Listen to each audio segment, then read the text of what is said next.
Mission po ng ating Give a Gift Project ang marating ang iba't ibang sulok ng bansa upang maipadama ang diwa ng Pasko. At ngayong taon, narating po natin maging ang pinakahilagang isla ng Pilipinas at nakapagbigay ng regalo sa mga batang itbayanon.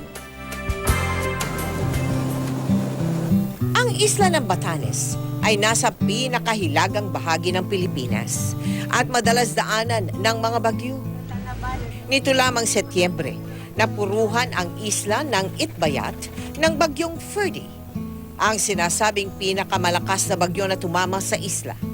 Kagad nakapagbigay ng tulong ang Kapuso Foundation. Matapos ang 2 buwan, muli namin silang binisita. Tuloy ang pagbangon ng mga Itbayanon. Gaya ni Papo Uping na abala sa paggawa ng vakul o suhot, ang tradisyonal na sombrero ng mga Ivatan. Ang gagawin sa buyaboy, sirahon. Yung fino, ikonekta mo na yung mga akokab, buyaboy.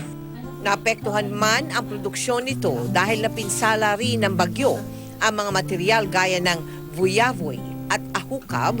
Hindi ito naging hadlang kay Papo Uping na ituloy ang natatanging tradisyon. Kung gusto ni Marisa, tuturuan ko siya na gumawa ng suot para paglaki niya, tuturo niya sa mga kaibigan niya.